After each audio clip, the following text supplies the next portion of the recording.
ಎಲ್ಲರಿಗೂ ನಮಸ್ಕಾರ. ಕರ್ನಾಟಕ ಪರೀಕ್ಷಾ ಪ್ರಾಧಿಕಾರದಿಂದ ವಿವಿಧ ವೃತ್ತಿಪರ ಸೀಟ್ಗಳಿಗೆ ಕೌನ್ಸಿಲಿಂಗ್ ಅಲ್ಲಿ ಭಾಗವಹಿಸುವಂತಹ ವಿದ್ಯಾರ್ಥಿಗಳಿಗೆ ಇವತ್ತಿನ ಈ ಒಂದು ವಿಡಿಯೋ ಮೂಲಕ ತಿಳಿಸುವಂತದ್ದೇನೆಂದ್ರೆ, ವಿಶೇಷವಾಗಿ ಅರ್ಜಿ ಸಲ್ಲಿಸಿದ್ದು ಮುಗಿತು, ರಿಸಲ್ಟ್ ಬಂತು, ಹಾಗೂ ಅರ್ಜಿಯಲ್ಲಿ ಸಾಕಷ್ಟು ತಪ್ಪುಗಳನ್ನು ಮಾಡಿದ್ದಂಥವರಿಗೆ ಎಡಿಟ್ ಮಾಡಲಿಕ್ಕೆ ಸಹ ನಾವು ಸಾಕಷ್ಟು ಅವಕಾಶಗಳನ್ನ ಈಗಾಗಲೇ ಕೊಟ್ಟಿದ್ವಿ. ಈಗಾಗಲೇ ನಮಗೆ ನ್ಯಾಷನಲ್ ಟೆಸ್ಟಿಂಗ್ ಏಜೆನ್ಸಿಯವರು ನೀಟ್ ಪರೀಕ್ಷೆಯನ್ನ ನಡೆಸುವಂಥದ್ದು ತಮಗೆಲ್ಲ ಗೊತ್ತಿದೆ. ಕರ್ನಾಟಕ ಪರೀಕ್ಷಾ ಪ್ರಾಧಿಕಾರಕ್ಕೂ ನೀಟ್ ಪರೀಕ್ಷೆಗೂ ಯಾವುದೇ ರೀತಿ ಒಂದು ಸಂಬಂಧ ಇರಲ್ಲ. ನ್ಯಾಷನಲ್ ಟೆಸ್ಟಿಂಗ್ ಏಜೆನ್ಸಿಯವರು ನೀಟ್ ಪರೀಕ್ಷೆಯನ್ನ ನಡೆಸಿ ರಿಸಲ್ಟ್ ಅನ್ನ ಪಬ್ಲಿಷ್ ಮಾಡಿ, ಅವರು ಇಡೀ ದೇಶದಲ್ಲಿ ಎಷ್ಟು ನೀಟ್ ಪರೀಕ್ಷೆಯನ್ನ ಬರೆದಿದ್ದಾರೆ, ಎಷ್ಟು ಮಕ್ಕಳು ಎಲಿಜಿಬಲ್ ಆಗಿದ್ದಾರೆ, ಅದರೊಳಗಡೆ ಕರ್ನಾಟಕವನ್ನ ಕ್ಲೈಮ್ ಕರ್ನಾಟಕ ರಾಜ್ಯ ಅಂತ ಹೇಳಿರುವಂಥವ್ರು ಎಷ್ಟಿದ್ದಾರೆ ಅನ್ನುವಂತಹ ಎಲ್ಲ ಡಾಟಾವನ್ನ MCCಗೆ ಕೊಡ್ತಾರೆ. MCC ಅವರು ಕರ್ನಾಟಕ ರಾಜ್ಯದ ಮೆಡಿಕಲ್ ಎಜುಕೇಶನ್ ಡಿಪಾರ್ಟ್ಮೆಂಟಿಗೆ ಕೊಟ್ಟು ಅವರಿಂದ ನಮಗೆ ಈಗಾಗಲೇ ಹ್ಯಾಂಡ್ ಓವರ್ ಆಗಿತ್ತು. ನಾವು ಅದನ್ನ ಇಡೀ ಡಾಟಾದಲ್ಲಿ ಕರ್ನಾಟಕ ರಾಜ್ಯ ಅಂತ ಹೇಳಿರುವಂತಹ ವಿದ್ಯಾರ್ಥಿಗಳು ಎಷ್ಟಿದ್ದಾರೆ ಎನ್ನುವಂಥದ್ದನ್ನ ಒಂದು ಪರಿಶೀಲನೆ ಮಾಡಿ ಡಿಸೆಂಡಿಂಗ್ ಆರ್ಡರ್ ಅಲ್ಲಿ ನಾವು ಈಗಾಗಲೇ ಪಟ್ಟಿಯನ್ನ ಕರ್ನಾಟಕ ಪರೀಕ್ಷಾ ಪ್ರಾಧಿಕಾರದ ವೆಬ್ಸೈಟ್ ಅಲ್ಲಿ ಪಬ್ಲಿಷ್ ಮಾಡಿದೀವಿ. ತಾವು ಒಮ್ಮೆ ನೋಡ್ಕೊಳ್ಬಹುದು. ತಮಗೆ ವಿಶೇಷವಾಗಿ ನಾನು ಇಲ್ಲಿ ಅದನ್ನ ಅದು ಕುರಿತಂತೆ ಒಂದು ಪಾಯಿಂಟ್ ಅನ್ನ ನಿಮ್ಗೆ ಹೇಳಬೇಕು. ಹಿಂದಿನ ವರ್ಷದ ಮಾಹಿತಿನ ನೀವು ನಮ್ಮ ವೆಬ್ಸೈಟ್ ಅಲ್ಲಿ ನೋಡ್ಬೋದು. ಕಳೆದ ವರ್ಷ ಸಹ ನಾವು ಕರ್ನಾಟಕ ರಾಜ್ಯದಲ್ಲಿ ನೀಟು ಬರೆದಂತ ವಿದ್ಯಾರ್ಥಿಗಳನ್ನ ಲಿಸ್ಟನ್ನ ಸಹ ನಾವು ಡಿಸೆಂಡಿಂಗ್ ಆರ್ಡರ್ ಅಲ್ಲಿ ನಾವು ಪಬ್ಲಿಷ್ ಮಾಡಿದ್ವಿ. ಉದಾಹರಣೆಗೆ ನೀಟಲ್ಲಿ ಯಾವ ರ್ಯಾಂಕ್ ಇದೆ, ನೀಟಿಂದು ಸ್ಕೋರ್ ಎಷ್ಟಿದೆ ಅಂತನ್ನುವಂಥದ್ದು ಕಳೆದ ವರ್ಷದ್ದೂ ಸಿಗುತ್ತೆ, ಈ ವರ್ಷದ್ದೂ ಸಿಗುತ್ತೆ. ಇದು ಎರಡನ್ನ ತಾವು ಕಂಪೇರ್ ಮಾಡುವಂಥದ್ದಕ್ಕೆ ನಾನು ವಿನಂತಿ ಮಾಡ್ತೀನಿ. ಏನಕ್ಕೆ ಅಂತಂದ್ರೆ, ತುಂಬಾ ವಿದ್ಯಾರ್ಥಿಗಳಿಗೆ, ಪೋಷಕರಿಗೆ ಕಳೆದ ವರ್ಷ ಪರೀಕ್ಷೆ ತುಂಬಾ ಸರಳವಾಗಿತ್ತು, ಈ ವರ್ಷ ಪರೀಕ್ಷೆ ತುಂಬಾ ಕಷ್ಟವಾಗಿತ್ತು. ಹಾಗಾಗಿ ಈ ಸರಿ ಸ್ವಲ್ಪ ಲಾಸ್ಟ್ ಇಯರ್ ಕಟ್ ಆಫ್ಗಿಂತ ಈ ವರ್ಷ ತುಂಬಾ ಕಟ್ ಆಫ್ ಕಡಿಮೆ ಆಗ್ಬೋದು, ಈ ತರದೆಲ್ಲ ಒಂದಷ್ಟು ಚರ್ಚೆಗಳಾಗ್ತಾ ಇದೆ.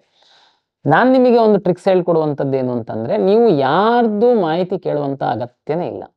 ಇಷ್ಟೇ ಮಾಡಿ, ತಾವು ನಮ್ಮ ವೆಬ್ಸೈಟ್ ಅಲ್ಲಿ ಕಳೆದ ವರ್ಷದ್ದು ಕರ್ನಾಟಕ ರಾಜ್ಯದ ವಿದ್ಯಾರ್ಥಿಗಳ ಒಂದು ರ್ಯಾಂಕ್ ಪಟ್ಟಿ, ಅಂದ್ರೆ ಡಿಸೆಂಡಿಂಗ್ ಆರ್ಡರ್ ಏನ್ ನಾವು ಹಾಕಿದೀವಲ್ಲ ಆ ಪಟ್ಟಿನಲ್ಲಿ ಅವರು ಎಷ್ಟನೇ ಸ್ಥಾನದಲ್ಲಿದ್ರು ಸೀರಿಯಲ್ ನಂಬರ್ ವೈಸ್, ಅವ್ರದ್ದು ಆಲ್ ಇಂಡಿಯಾ ರ್ಯಾಂಕ್ ಎಷ್ಟಿತ್ತು ನೋಡಿ.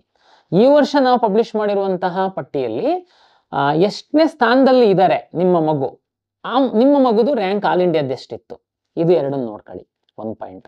ಎರಡನೇದು, ನಮ್ಮ ಕರ್ನಾಟಕ ಪರೀಕ್ಷಾ ಪ್ರಾಧಿಕಾರದ ವೆಬ್ಸೈಟ್ ಅಲ್ಲಿ ಚಾಟ್ ಬಾಟ್ ಅಲ್ಲಿ ಸಹ ತಾವು ಪ್ರಶ್ನೆ ಕೇಳಿದ್ರೆ ಕಾಲೇಜ್ ವೈಸು ಏನ್ ಕಟ್ ಆಫ್ ಇತ್ತು ಅನ್ನುವಂತ ತಮ್ಗೆ ಗೊತ್ತಾಗುತ್ತೆ. ತಮ್ಗೆಲ್ಲ ಗೊತ್ತಿದೆ, ಸರ್ಕಾರಿ ಮೆಡಿಕಲ್ ಕಾಲೇಜುಗಳೇನಿದೆ ಅದರಲ್ಲಿ 100% ಸರ್ಕಾರಿ ಫೀಸಿಗೆ ನಾವು ಅಲಾಟ್ ಮಾಡ್ತೀವಿ, ಅದ್ರದ್ದು ಕಟ್ ಆಫ್ ತಾವು ನೋಡ್ಬೋದು.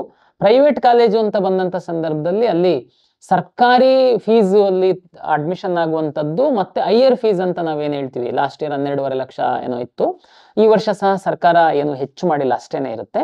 ಅದ್ರದ್ದು ಹೈಯರ್ ಫೀಸ್ ಇಂದು ಕೋಟಾದಲ್ಲಿ ಏನು ಕಟ್ ಆಫ್ ಇದೆ ಅಂತ ಅನ್ನುವಂಥದ್ದು ದಯಮಾಡಿ ನೋಡ್ಕೊಳ್ಳಿ. ತಾವು ತಮ್ಗೆನೆ ಒಂದು ಐಡಿಯಾ ಬರುತ್ತೆ, ತಮ್ಗೆ ಯಾರು ಮಾರ್ಗದರ್ಶಕರು ಬೇಕಾಗಿಲ್ಲ.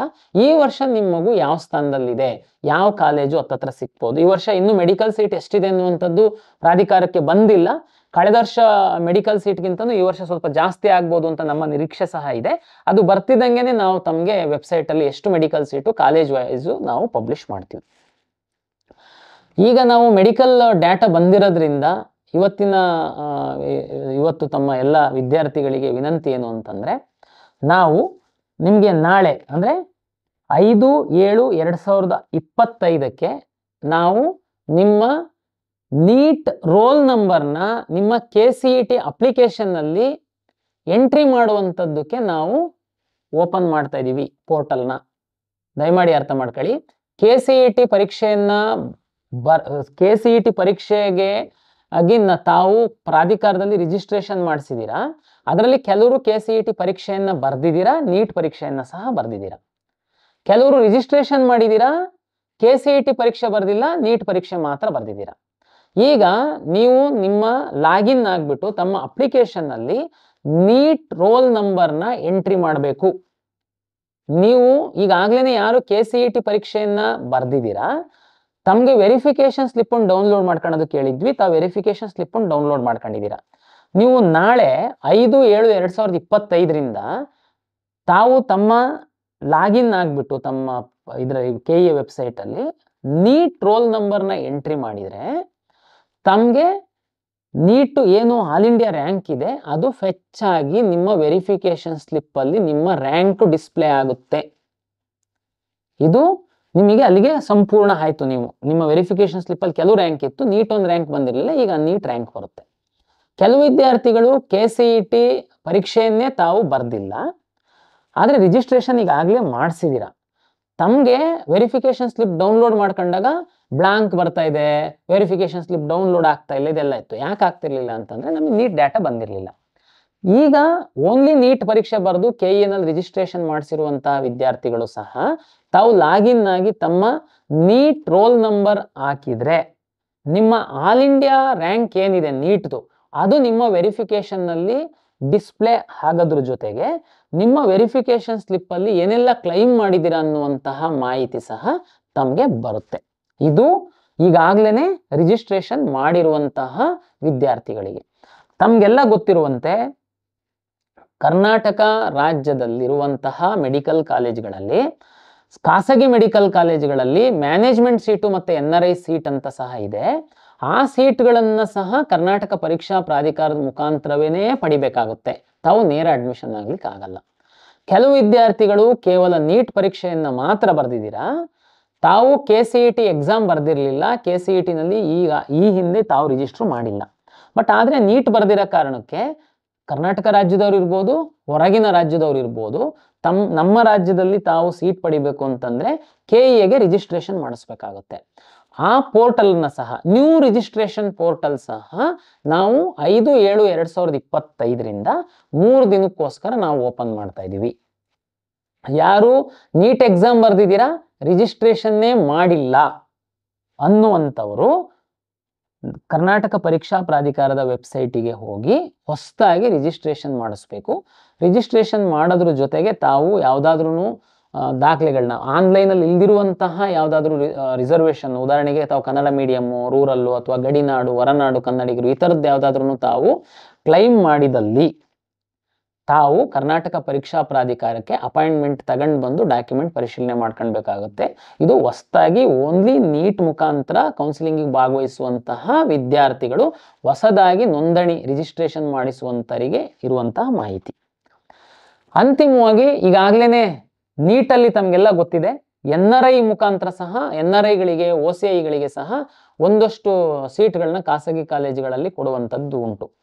ಕೆಲವು ವಿದ್ಯಾರ್ಥಿಗಳು ಈಗಾಗಲೇ ರಿಜಿಸ್ಟ್ರೇಷನ್ ಮಾಡಿಸಿರೋರು ಇರ್ಬೋದು, ಹೊಸದಾಗಿ ರಿಜಿಸ್ಟ್ರೇಷನ್ ಮಾಡಿಸುವಂತಹ ಅವರು ಇರ್ಬೋದು.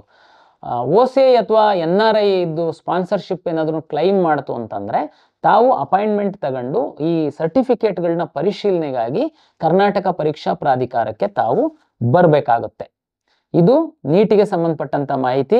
ದಯಮಾಡಿ ನೀವು ನಾಳೆಯಿಂದ ತಾವು 5/7/2025 ತಾವು ಅದು ಹೊಸ ರಿಜಿಸ್ಟ್ರೇಷನ್ನು ಮತ್ತು ನೀಟ್ ರೋಲ್ ನಂಬರ್ ಎಂಟ್ರಿ ಮಾಡುವಂಥದ್ದಕ್ಕೆ ವ್ಯವಸ್ಥೆ ಮಾಡ್ಕೊಳ್ಳಿ.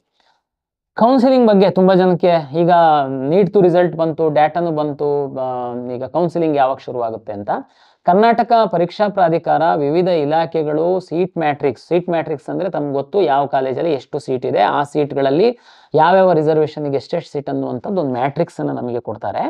ಅದರ ಆಧಾರದ ಮೇಲೆ ನಾವು ಕೌನ್ಸಿಲಿಂಗನ್ನು ಮಾಡಬೇಕಾಗುತ್ತೆ.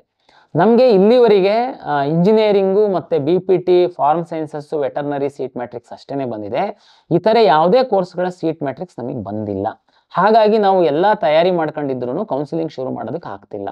ಆದರೆ ಮುಂದಿನ ವಾರದಿಂದ ನಾವು ಯಾವುದು ಸೀಟ್ ಮ್ಯಾಟ್ರಿಕ್ಸ್ ಬಂದಿದೆ ಅದನ್ನು ಆಪ್ಷನ್ ಎಂಟ್ರಿ ಮಾಡುವಂಥದ್ದಕ್ಕೆ ನಾವು ಓಪನ್ ಮಾಡಲಿಕ್ಕೆ ಸಿದ್ಧತೆಯನ್ನು ಮಾಡ್ಕೊಳ್ತಾ ಇದ್ದೀವಿ.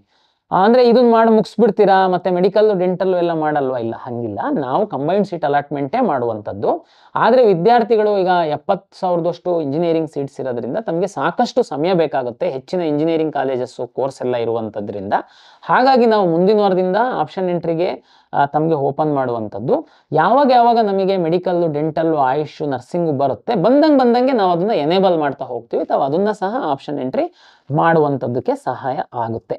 ಹಾಗಾಗಿ ಎಲ್ಲ ವಿದ್ಯಾರ್ಥಿಗಳು ತಾವು ತಮ್ಮ ನೀಟ್ ರೋಲ್ ನಂಬರ್ನ, ಯಾರು ನೀಟ್ ಪರೀಕ್ಷೆಯನ್ನು ಬರೆದು ಎಲಿಜಿಬಿಲಿಟಿ ಬಂದಿದೆ ತಮಗೆ, ತಾವು ದಯಮಾಡಿ ತಮ್ಮ ಅಪ್ಲಿಕೇಶನ್ನಲ್ಲಿ ನೀಟ್ ರೋಲ್ ನಂಬರ್ನ ಎಂಟ್ರಿ ಮಾಡಬೇಕು ಅಂತ ವಿನಂತಿಯನ್ನು ಮಾಡ್ತಾ, ಹಾಗೂ ನಾವು ಕೌನ್ಸಿಲಿಂಗ್ ಪ್ರಕ್ರಿಯೆ ಶುರು ಮಾಡಲಿಕ್ಕೆಲ್ಲ ವ್ಯವಸ್ಥೆ ಮಾಡಿಕೊಂಡಿರೋದ್ರಿಂದ, ಈಗಾಗಲೇ ನಾವು ಸಾಕಷ್ಟು ಎಡಿಟಿಗೆ ಅವಕಾಶ ಕೊಟ್ಟಿರೋದ್ರಿಂದ ಇನ್ನು ಮುಂದೆ ಪ್ರಾಧಿಕಾರದ ವತಿಯಿಂದ ನಿಮ್ಮ ಅಪ್ಲಿಕೇಶನ್ನಲ್ಲಿ ಯಾವುದೇ ಎಡಿಟ್ಟು ಮತ್ತು ಹೊಸ ಹೊಸ ದಾಖಲೆ ಸೇರಿಸುವಂಥದ್ದಕ್ಕೆ ಅವಕಾಶ ಇರಲ್ಲ. ದಯಮಾಡಿ ತಾವು ಯಾರು KEA ಕಡೆ ಬರಬಾರ್ದು. ತಾವು ಕಾಲೇಜ್ಗಳು ಲಾಸ್ಟ್ ಇಯರ್ ಕಟ್ ಆಫ್ ಇದ್ರ ಮೇಲೆ ಹೆಚ್ಚು ಫೋಕಸ್ ಮಾಡಿ ಆಪ್ಷನ್ ಎಂಟ್ರಿ ಮಾಡಲಿಕ್ಕೆ ಸಿದ್ಧತೆಯನ್ನು ಮಾಡಿಕೊಳ್ಬೇಕು ಅಂತೇಳಿ ಎಲ್ಲ ವಿದ್ಯಾರ್ಥಿಗಳು ಮತ್ತು ಪೋಷಕರಿಗೆ ಈ ಮೂಲಕ ವಿನಂತಿಯನ್ನು ಮಾಡಿಕೊಳ್ತೇನೆ. ನಮಸ್ಕಾರ.